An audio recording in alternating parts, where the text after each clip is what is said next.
হ্যাঁ আজকে খুব চাপে, আমার হাসি লাগছে। আজকে বউ এসছে যে কোনো বুকিং ছাড়া, তারপরে এই যে মাথায় অতিরিক্ত তেল দিছিল, মানে বিয়ের দিনকে যেখান থেকে সেরেছে চুলে তো জট হয়, তেল দিয়ে ছাড়াতে হয়। এবার সেই চুল ও ভালোভাবে ওয়াশ করিনি। এখন এই যে আমি বেশি খুব ভালো ফিনিশিং আনতে পারিনি, এই যে ফিনিশিং আনিছি, কিছু করার নাই। তাই যারা বউ সাথে আসবেন অবশ্যই আগে থেকে বুকিং করে আসবেন। আর এই যে চুল ভালো করে ওয়াশ করে তারপরে আসতে হবে, এরকম তেল দেওয়া চুলে কোনো ভালো হেয়ার স্টাইল হয় না।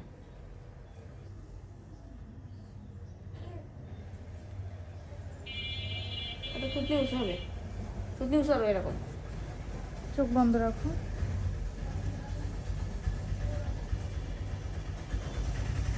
একেতে বুকিং ছাড়াবো, কোনো বুকিং করিনি, হঠাৎ করে এসেছে, ওরা কিন্তু আমার চেনে, তারপরে হঠাৎ করে এসছে, আগে থেকে বলিও নি কিছু না। এদিকে আমার চুল রিবন্ডিং এর আপুরে বসায় রেখে দিয়েছি, এখন মুখ দেখানোর দরকার নেই, আপু দেখাই যাচ্ছে না। দেখাতে হবে না। আপুর বুকিং করা রয়েছে, আপু চুল হচ্ছে ডিপ শাইন করবে, আবার এর মধ্যে ব্রাইড, আবার পার্টি মেকআপ। এবার বোর সঙ্গে এসছে পার্টি মেকআপ। কোন দিকে যাবো আজকে? তুমি উঁচু করো, তুমি সব মুখে চোখে যাচ্ছে, চোখ বন্ধ।